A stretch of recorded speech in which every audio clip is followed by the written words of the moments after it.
Are you prepared to testify under oath here today that COVID-19 is a bioweapon? Yes, I am.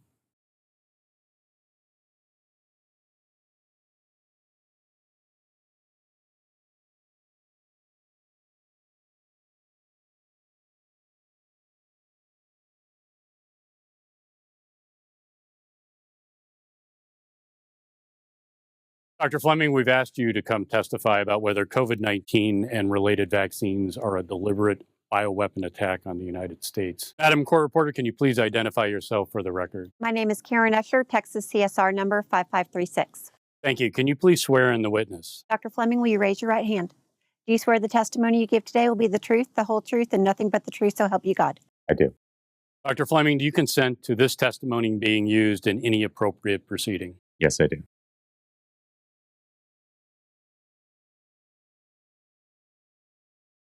First, I'd like to cover some of your qualifications. You have an impressive 90-page resume. I'm not going to go through that, but very briefly, are you a medical doctor? Yes, I am. So therefore, you have an MD degree, as it's known. I do, yes. And what is your area of specialty? Nuclear cardiology, and internal medicine. And do you also belong to professional medical associations? Yes, I do. Are you a fellow of the American College of Physicians? Yes. And are you a fellow of the American Society of Internal Medicine? Yes. And you also hold a PhD? Yes, I do. And in what field? Physics? And you also have a law degree, otherwise known as a JD? I do. And are you an inventor in the medical field? Yes. And very briefly, can you explain the type of medical inventions that you've invented? The ability to image the body and determine what types of disease processes are going on by looking at metabolism and blood flow. And do you hold patents for your inventions? Yes, I do. Is it fair to say you're familiar with the world of medical patents? Yes. You have the ability to read and interpret medical patents? Yes, I do. And are you also an author of professional papers? Yes, sir. And approximately how many? Somewhere between 400 and 500. And you also serve on the editorial board of professional journals? On editorial boards and review boards for the journals. And briefly, what does a reviewer in a professional journal do? The obligation is when somebody submits a paper for publication for reviewers to take a look at that material, to determine if it's scientifically valid, to determine if it makes a difference in the field, and to make recommendations back to the editorial board about whether the paper should be accepted or revised or rejected for publication.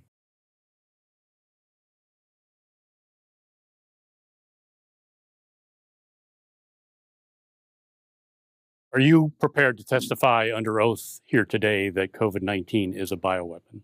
Yes, I am. You wrote a book posing the question, is COVID-19 a bioweapon? Correct? Correct.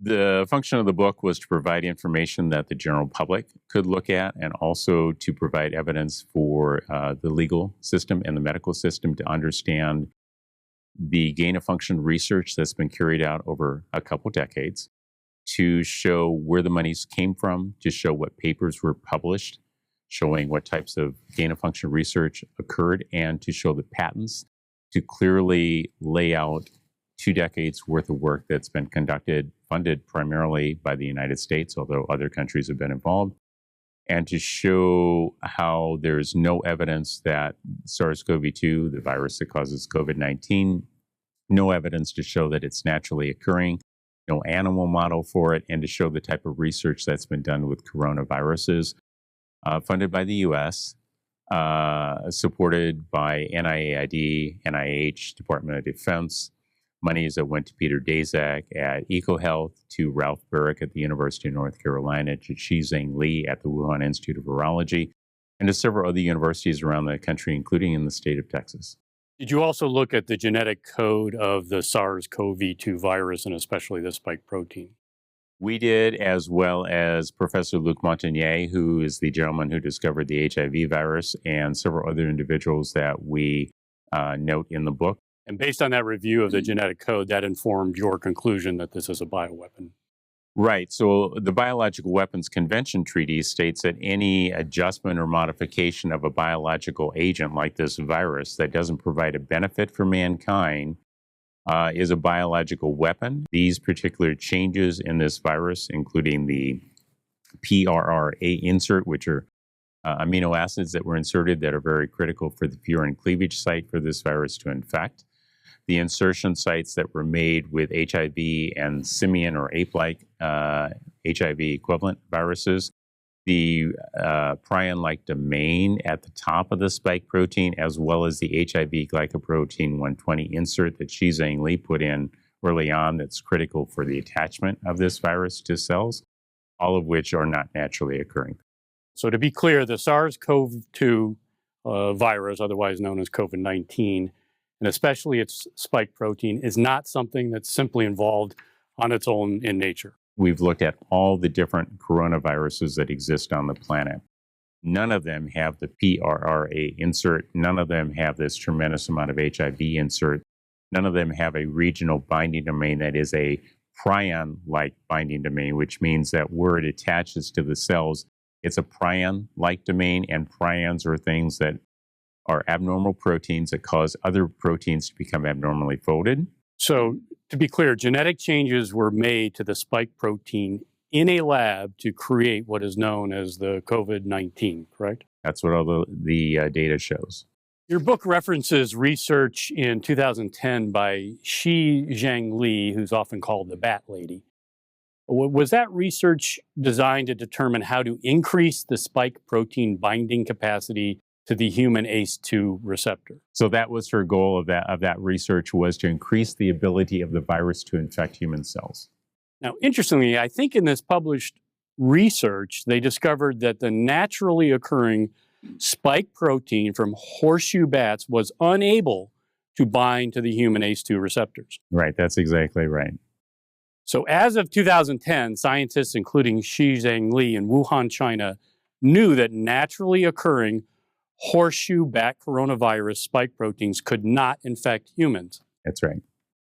Based on your testimony, it sounds like you discovered at least 2 man-made inserts into the SARS-CoV-2 spike protein genetic code that prove it was produced in a lab. Right. The research papers that Shi Zhang Li and Barrick and others published, they were very clear and somewhat proud of the fact that they'd been able to modify the virus and to insert changes into it that made it more effective and potentially more dangerous. Is there some laboratory mechanism where they're able to take genetic code from elsewhere and put it into a virus?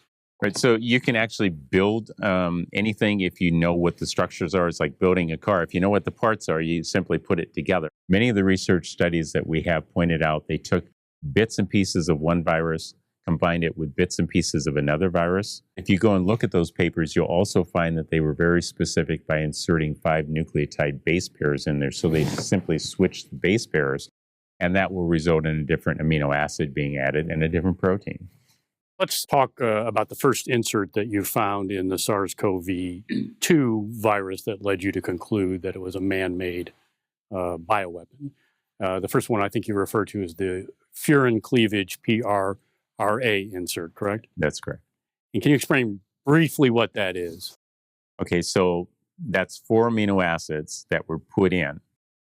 When this virus attaches, and I know this is long and complicated because a lot of people have heard of ACE2, which is one of the receptors, but it's a multi-step process. The HIV glycoprotein 120 insert, which was the second one we talked about, is required to attach to what's called a sialic acid receptor raft that stabilizes it and puts it in position. The virus then comes into contact with the ACE2 receptor. That then undergoes a change with something called a TMPRSS2 receptor, which is critical to understanding because that begins the process of bringing that virus into the cell.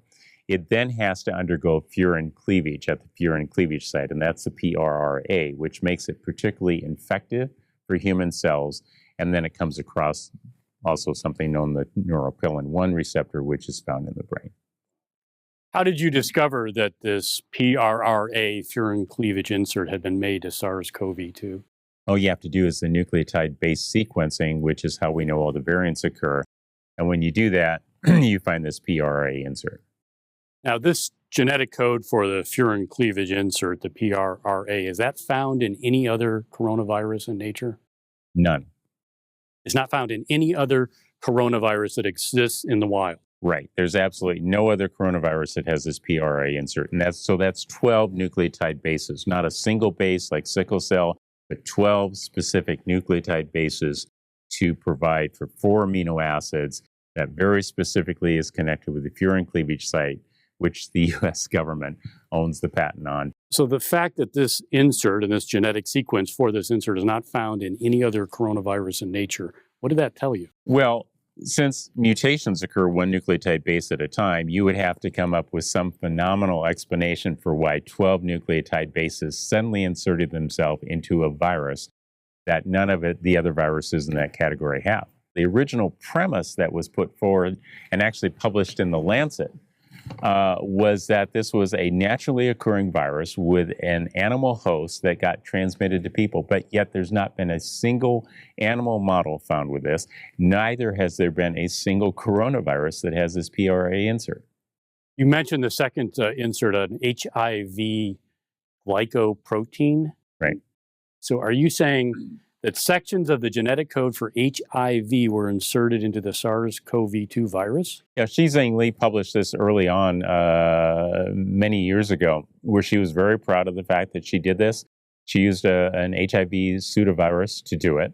And we also know that HIV glycoprotein 120 is a prion. So this is the HIV that became famous in the 80s and 90s. It's that HIV. Right.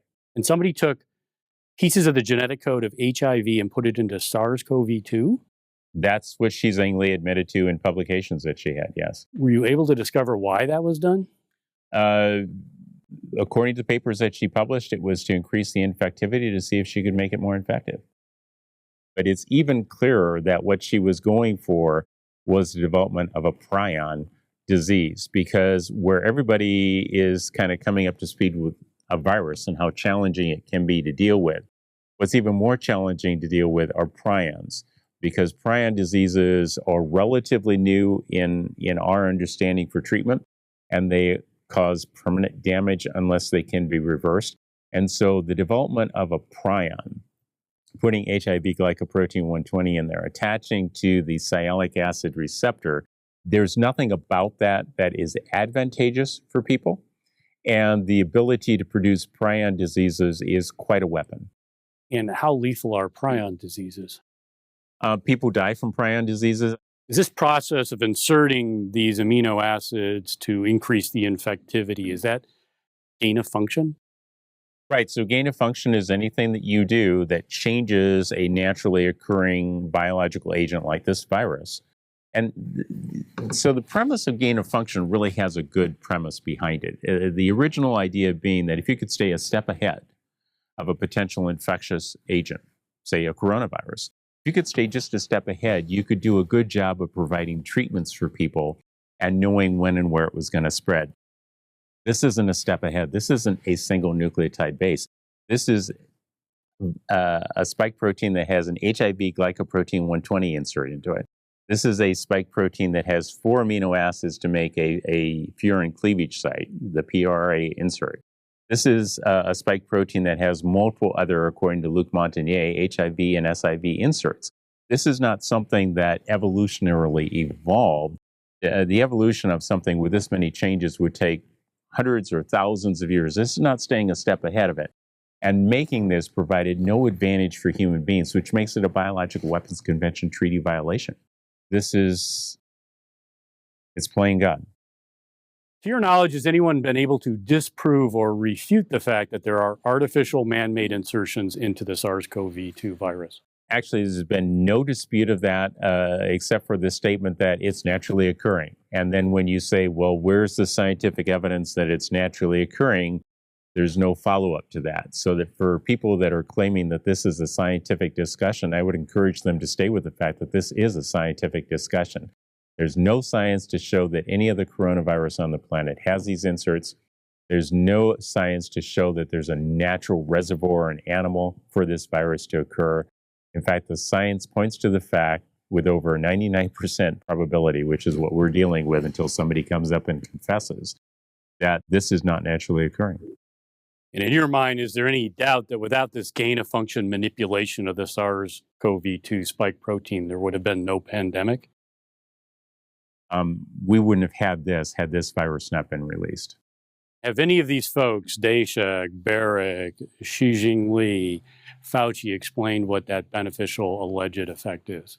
Well, up until now, it seems like most of their conversation has been, we didn't do anything like that, even though the data is now showing it. But as we've learned over the last couple of months, the National Institutes of Health and National Institutes of Allergies and Infectious Disease have now admitted, not that they needed to, but it's nice for them to admit that a gain-of-function research was funded by the U.S. and that Fauci's statements that they weren't involved in gain-of-function research was not correct.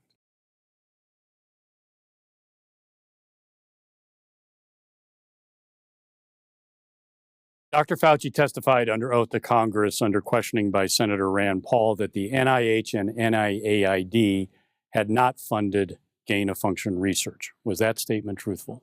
Well, as we've shown and as we've talked about, that was a lie. And that lie can be proven by publicly available documents? Dr. Fauci denied under oath that they provided any gain-of-function research, despite the fact that we have a long track record of gain-of-function research. In fact, that gain-of-function research even occurred during the time that it was shut down during the Clinton administration due to concern by scientists like myself that saw problems with infections getting out from gain-of-function research. That money still got funneled around primarily through Peter Daszak, to whom it got funneled out to Barrick and Xi Jinping and other sources. And they're denying that they're connected with each other. Just completely goes in the face that they have published papers where both of their names, Barrick's and Xi Jinping's, are on there. You can find the publications that show NIH funding. I mean, this was not a well-hidden secret. NIH has now come out since with a statement admitting that they have provided gain-of-function research. And part of this gain-of-function was designed to make bat coronavirus spike proteins infectious to humans when they were not before. It's very clear from the research grants that were paid for by the United States, from the published papers that Xi Jinping and the others have published, by the patents that have been published, that they specifically set out to increase and made possible the ability of these viruses to infect, particularly with the HKU4 and the HIV pseudovirus glycoprotein 120 inserts that Xi Jinping and the others were involved with, that they intentionally sought to make this more infectious and, in fact, accomplished it. And who were the main players in these genetic engineering experiments? Well, the primary ones that we know of are Peter Daszak at EcoHealth, Ralph Barrick at the University of North Carolina, and Xi Jinping at the Wuhan Institute of Virology. But we know that there's been other individuals involved. We know that other universities, including here in Texas. How were you able to uncover this gain-of-function research and who funded it? There were a lot of very interesting sources that were coming forth suggesting places to look, but basically what I did is what any researcher does when they ask a question, which is if you know what question to ask, you can get a wealth of information if somebody has it out there. So I began querying the federal funding sources, specifically looking at EcoHealth and gain-of-function research. And that allowed me to run down the actual grant numbers. So what we have in the book, you don't have to take my word for it, is the actual grant numbers, how much monies there were, whether it came from the Department of Defense, which, by the way, paid for more than half of this. And did you discover there were attempts to cover up the funding of this gain-of-function research? Well, yeah, there were a lot of attempts, not very good ones as far as I'm concerned, by including the Lancet letter where, Daszak and so many others got together and then published that this was obviously a naturally occurring virus, doing everything imaginable to skew the scientific medical literature to get people to not consider the possibility of it being a gain-of-function lab-oriented bioweapon. And did this research violate any treaties or laws? The Biological Weapons Convention Treaty is very specific. It states that any bacterial agent, in this case a virus, that does not have a benefit for humanity is a violation of the Biological Weapons Convention Treaty. And it's important to note that this is a treaty that the United States has signed and ratified. Article 6 of the U.S. Constitution states that treaties are the supreme law of the land. The signing and ratification of the Biological Weapons Convention Treaty, the signing and ratification of the International Covenant on Civil and Political Rights, the United States participating in the Nuremberg trials of 1947 to establish the Nuremberg Code and how patients should be treated, the Declaration of Helsinki that the U.S. has committed to for research patients, the American Medical Association Code of Ethics on informed consent, that anybody violating these have already demonstrated that they not only are interested in providing informed consent and patient rights, but if they're violating a treaty, they have violated the U.S. Constitution. And anybody who has taken an oath of office, anybody who has stood there and sworn to uphold and defend the Constitution of the United States, who then ignores these treaties, funds these treaties, funds violation of these treaties, as was done in this instance, who refuses to allow patients to have informed consent, the International Covenant on Civil and Political Rights. If you've done that, you have violated the U.S. Constitution. And if you've taken an oath to uphold and defend the Constitution, then you have committed treason.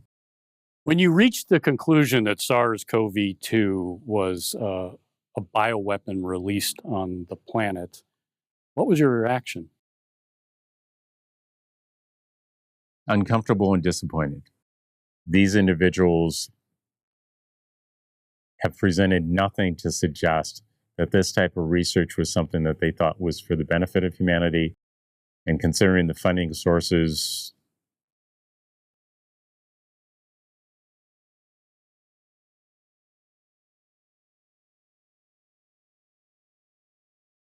if you look at the emergency use authorization documents, the documents submitted to the FDA, you have to ask yourself two questions. And the data is right in the EUA documents. The first question is, how many people get sick? And that's this number that we talk about, vaccine efficacy. How many people get sick if they're vaccinated versus how many people get sick if they weren't vaccinated? So that's this vaccine efficacy number. But if you ask the question, why are people getting vaccinated? That's not why they're getting vaccinated. They're getting vaccinated so they don't get sick. And that's called an absolute risk reduction. And if you go to the EUA documents for Pfizer, Moderna, Janssen, the three that are EUA approved in the US, and you ask that fundamental question, how many people do not get sick? For Pfizer, that using their data, there's no statistically significant reduction in COVID cases for vaccinated people versus unvaccinated. If you look at Moderna, the same thing, no statistical reduction in COVID cases for the vaccinated versus the unvaccinated. Janssen did a little bit more complex. They looked at results at 2 weeks, 14 days after their injection, and 28 days or 4 weeks. Now, if you look at their data at 2 weeks after the injection, there is a statistical reduction in the number of COVID cases.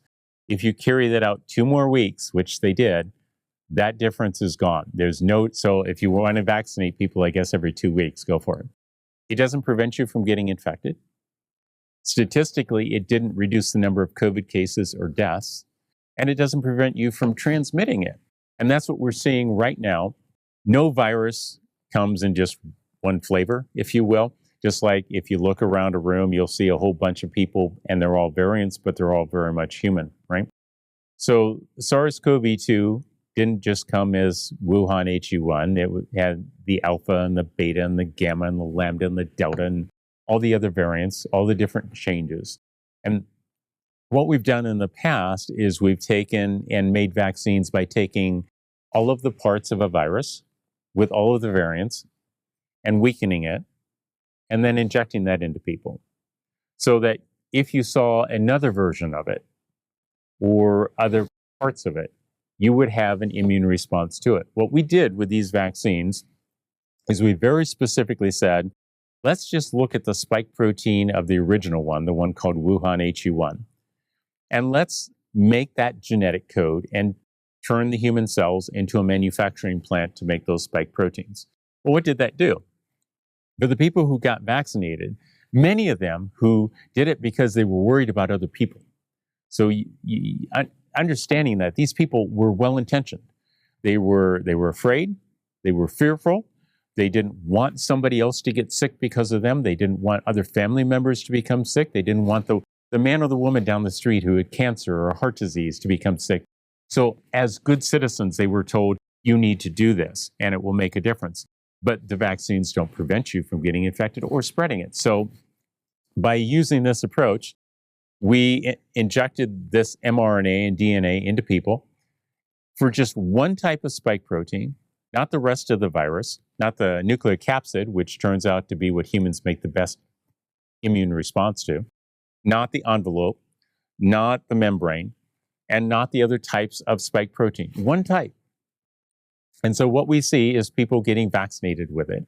And if you track what's happened, not only in the United States, but around the world, as these vaccines have been used, fewer and fewer people have gotten infected with the Wuhan HU1, or if they've gotten infected, they were ready for it, but they weren't ready for the other variants, the alpha, the beta, the gamma, the delta, the mu, the now Omicron, as people like to call it, what I call 21K, but Omicron is now the term for it.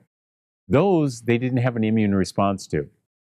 So they responded to it rapidly, and then when they spread the virus to other people, they spread the ones that weren't attacked because the immune system wasn't ready for it. So we've done a great job of pressure selecting out this virus to the variants so that we're spreading and shifting it. And now the spike protein of Omicron is so much different than even Delta or Alpha or HU1 that the ability of our immune system to respond to that isn't there. And we're seeing more and more people with this variant coming down with symptoms and spreading it to other people. When you ask to have the vaccines done a good job of reducing this, all you have to do is look at the science. All you have to do is look at the numbers.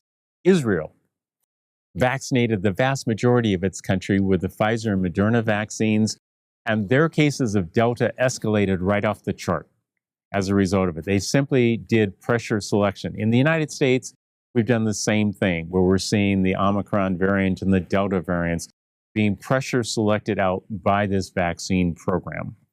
This has not helped reduce it. It simply shifted the variants and persisted the problem and stressed people and made people afraid. In this case, if you look at the data, the difference between vaccinated and unvaccinated on an absolute risk reduction standard was statistically insignificant. The absolute risk reduction is somewhere between 0.8 and 1.3%. And that was known by the FDA and the drug manufacturers before these vaccines were rolled out. What bothers me, I mean, I watched these FDA meetings for the EUA, and none of the people on the panel raised the question, what's the absolute risk reduction?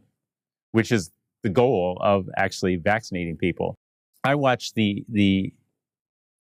FDA meetings for the booster shots, and I don't remember whether it was Pfizer or Moderna. I want to say it was Moderna, but I won't swear to it. The head of their vaccine project said that T-cell response was unimportant. Well, T-cell response is critical because you have T cells and B cells, and it refers to where they come from. But the T-cell response, it's called innate immunity, is critical, and it's the first thing that happens to people. The B cells or antibody responses occur several days later. But for the antibody response to occur, the T cells have to be working. And we know from published data, and I've provided documents on this, that the Pfizer and Moderna vaccines suppress the T cell response in people that get the vaccine. Not only does the count of those cells go down, but the chemicals that they produce, interferon, which simply means it interferes with the production of viruses, and what's called T helper 2 cells, which are a type of T cell that's critical to help make the right antibody response. All of that is suppressed in individuals who get these vaccines. Listening to people tell me that they're Mr. Science, or Big Pharma saying that it's all about the science, or anybody else saying it's all about the science, I'm seeing a tremendous lack of actual science integrity. And interrogation of the science, because when you go into the documents, the EUA documents, and you do the science, you do the interrogation of the data to see if it's really different, you discover it's not. The data is very clear. The science is very clear. The vaccines have not done anything to reduce COVID cases or deaths.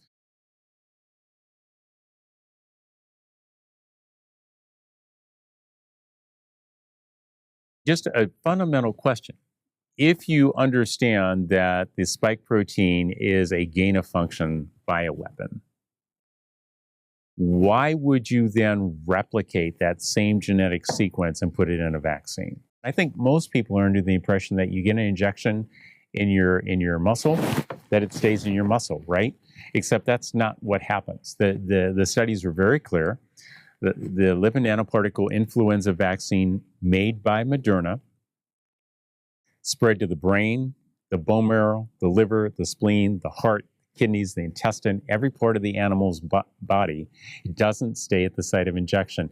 These things aren't being directly injected into your cells. They're being injected into muscle, which has fluid around the cells that drains out to the rest of your body and gets into your bloodstream, where it can have some very serious consequences. Some of the research that we've recently done has looked at the Pfizer, Moderna, and Janssen vaccines and what happens when they are introduced into human blood. Now, is the introduction of the spike protein into the body through these so-called vaccines functionally different than the introduction of those spike proteins through the SARS-CoV-2 virus? When people spread infections back and forth, they spread hundreds or thousands, or, if you want to be generous, 10,000 virus particles by coughing or sneezing on somebody. And so that's the amount that you would get exposed to. And that's why, back in 2020, we saw so many people with the comorbidities, because they already had diseases where there was inflammation and blood clotting going on. With the vaccines, those numbers are significantly different. We're not talking about thousands or tens of thousands. We're talking about billions in these vaccines. And billions of spike proteins? Billions of genetic sequences to make spike proteins. For Pfizer and Moderna, it's 13.1 billion. For Janssen and AstraZeneca, it's 50 billion. And the other thing is that a virus, to get into your cell, has to find, that ACE2 receptor that we talked about. These vaccines don't. The lipid nanoparticles simply merge with your cell membrane. They don't have to look for an ACE2 receptor to get in. They simply merge with it and release all that genetic sequence in. What we're seeing with vaccinated individuals are healthy people reacting. Why?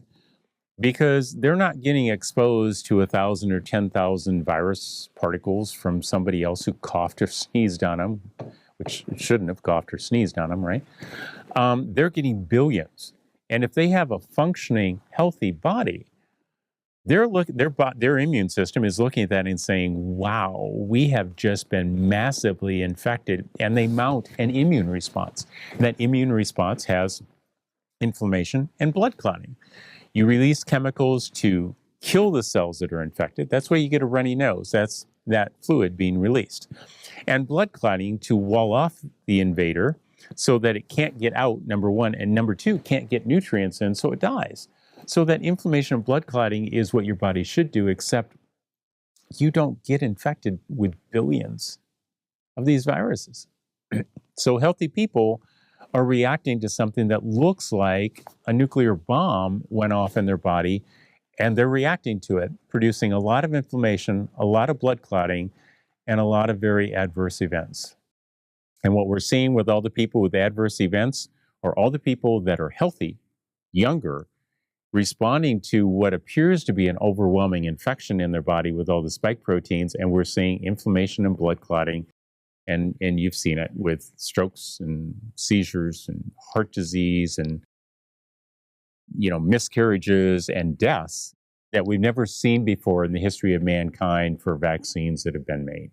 I remember in the 70s, mainstream media, 60 Minutes did a documentary exposing the lies by Big Pharma and the FDA on the swine flu vaccine. And at 25 deaths, we decided that something needed to be done. So it really doesn't matter to me whether it's been 15,000 deaths or 150,000 deaths. If in 1976, 25 deaths was enough to cause people to say, we need to investigate this, and in 2021, 15,000 deaths isn't enough, we have a problem. Well, have you seen any evidence that Pfizer, Johnson & Johnson, Moderna did animal studies before they went to the FDA for emergency use authorization? I have not, and I have to tell you that all of these call for animal models to be done before you do it in a human so that you know what would happen, right? And I've done animal research for many decades of my life, and there's a reason for doing it. It's because you don't experiment on people unless you're Nazis.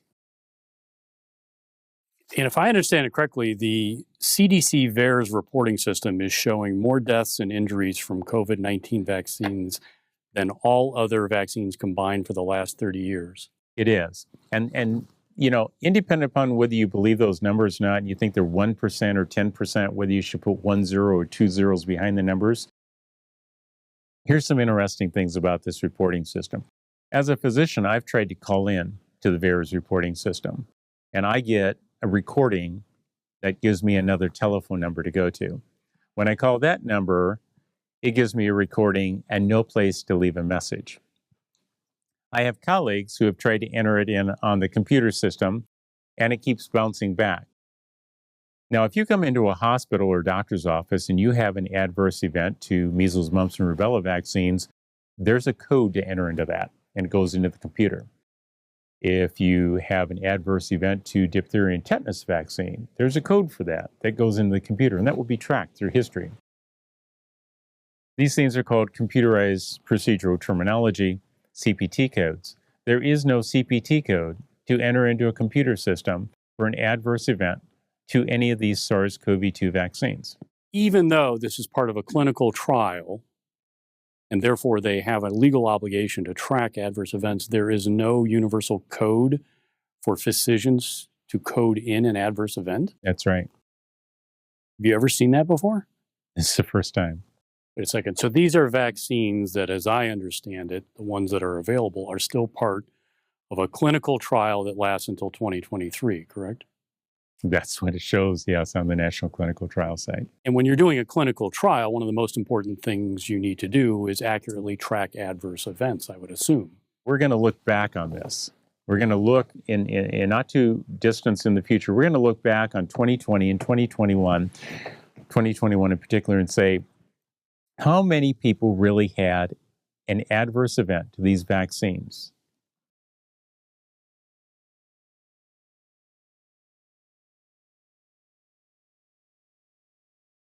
Now, have you seen any animal studies that have been produced or released by any of the current vaccine manufacturers before emergency use authorization?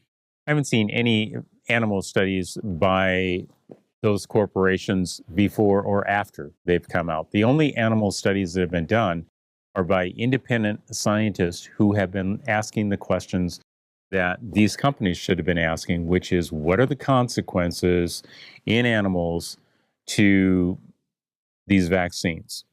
What has that research uncovered? The research done by independent researchers have shown that there is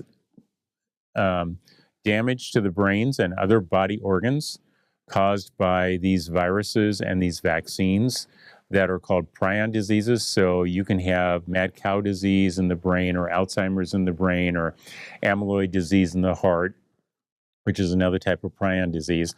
But the studies done by people doing the research on the animals have been very clear and very consistent.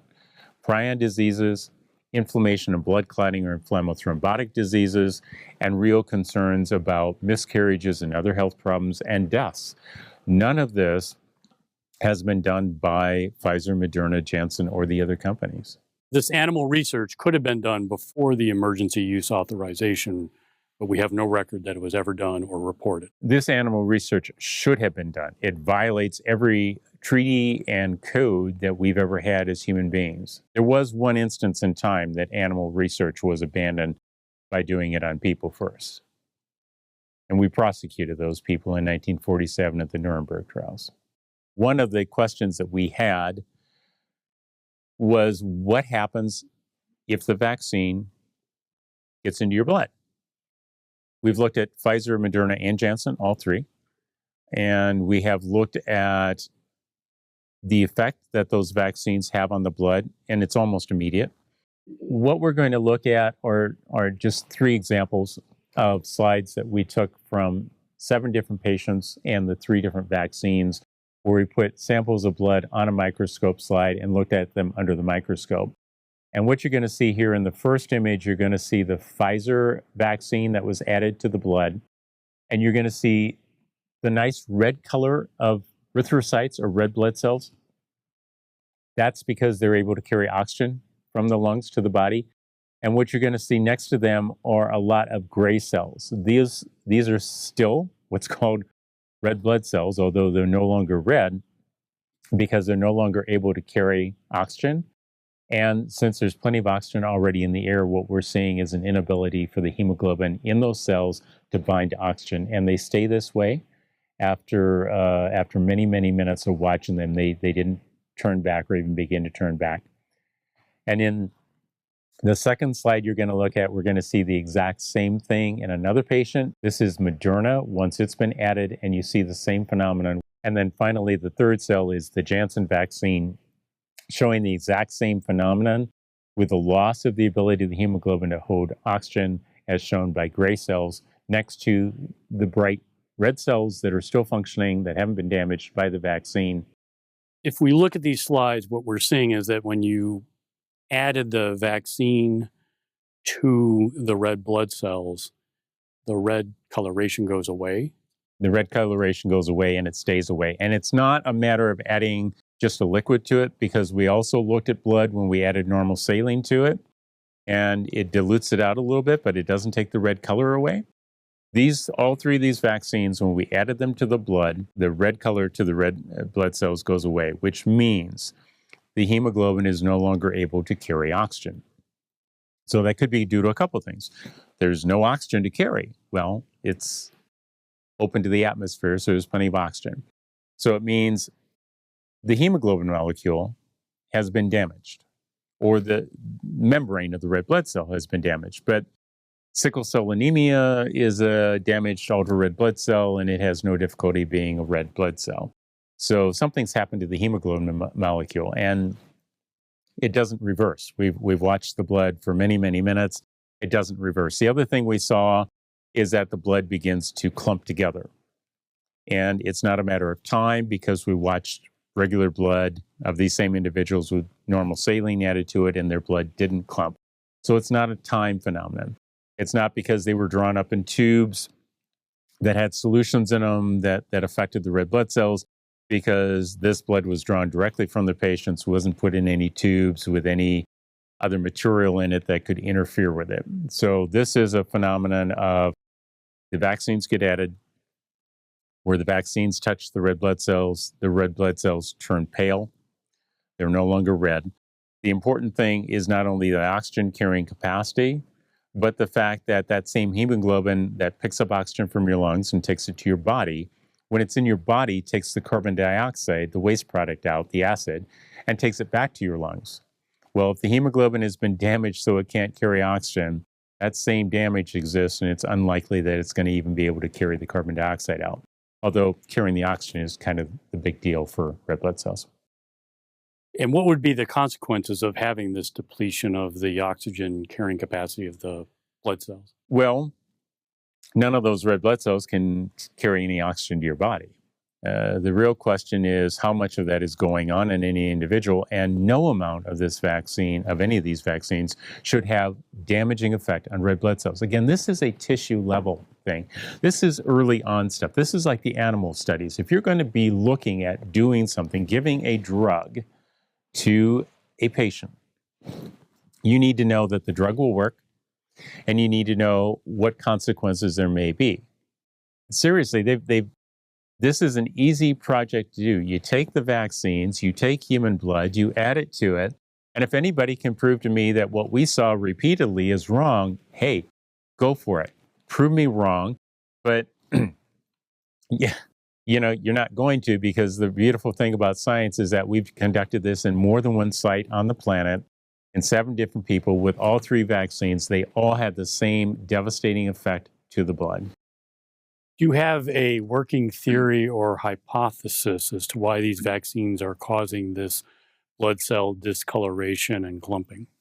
Yeah, I actually do. We've known for a long period of time that RNA or DNA, when it's outside of a cell, is a prion. Human red blood cells are the only cells in the human body that don't have a nucleus and they don't have ribosomes. All they have is hemoglobin to carry oxygen and carbon dioxide. So red blood cells can't do anything with genetic code that's entered into it. Now, the lipid nanoparticles would simply merge with the red blood cells. If the red blood cells behave like any other part of the body does that's outside of a cell that doesn't have a nucleus or ribosomes, when RNA or DNA comes into contact with it, it acts like a prion and changes the protein structure.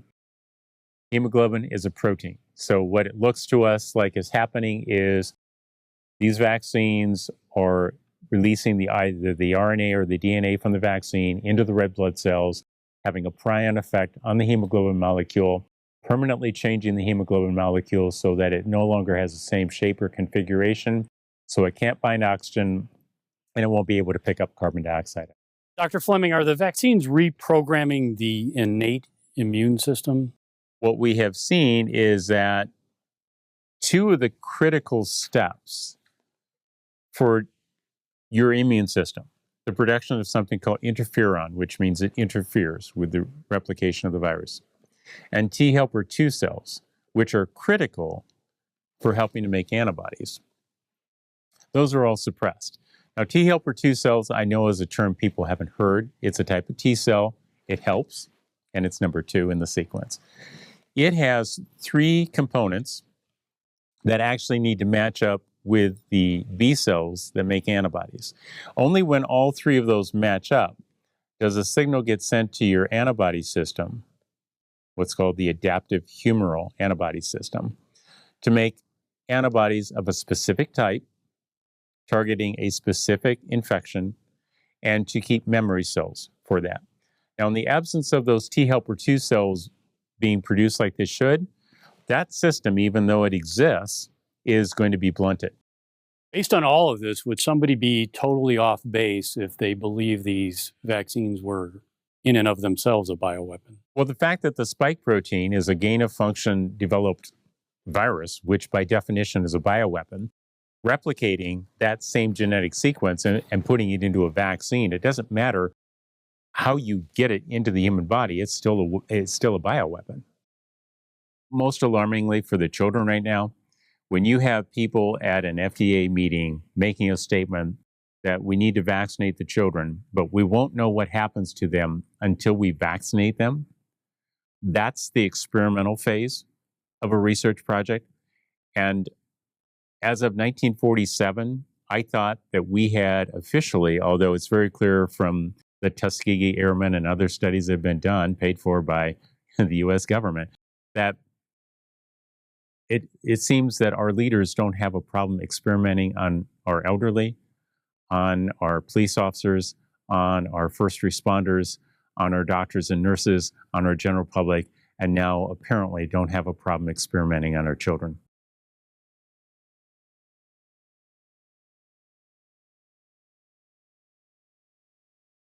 So if you were advising, for example, the Texas Health Commissioner on how to fight this attack, what would you recommend? Well, it goes back to one of the statements I made earlier. When you're doing something in medicine or science of any sort, and there's a bad outcome, you quit doing it. If one of my medical students came up to me and said, well, Dr. Fleming, it didn't work the last few times we gave this medication to somebody and they had a really bad outcome, but I want to try it again because maybe it'll work this time, I'd probably kick them off the rotation. We don't keep repeating the things that cause the problem. All the evidence shows there's no statistical benefit to using these vaccines. The mass vaccination has caused pressure selection of these variants. It has produced significant adverse effects in the people it's been given to. The FDA has admitted during its EUA documents for children that we won't know what it does to our children until we experiment on our children. It's very clear. These vaccines have done nothing to solve the problem. They need to be stopped. The companies need to be held legally accountable. The questions about why all these codes and treaties that we claim that we honor are being abused needs to be addressed. The gain-of-function research needs to be stopped, at least until it can be done at some point under some type of control where it actually provides a benefit for humanity without a harm. We need to hold the people accountable that have been responsible for doing this. They have violated the Biological Weapons Convention Treaty. They have violated the Nuremberg Code. They have violated the International Covenant on Civil and Political Rights. They have violated the American Medical Association Code of Ethics, which may not be a criminal act, but it's the way I thought we were kind of practicing medicine, or we're supposed to practice medicine. There comes a time for everybody to be held accountable for things that they do. People make mistakes. I'm human. You won't have any challenges finding somebody that will tell you that I make mistakes, okay? I know I make mistakes. I'm my worst critic on a science and medical perspective. 2 decades worth of gain-of-function research, all focused on increasing the infectivity of this virus, with consequences that are very clear around the world. We took procedures in 2020 and 2021 that make no scientific sense. There's no data to show that the quarantining of citizens around the world stopped this virus. If there is, explain to me why in 2021 this virus is endemic. It didn't stop it.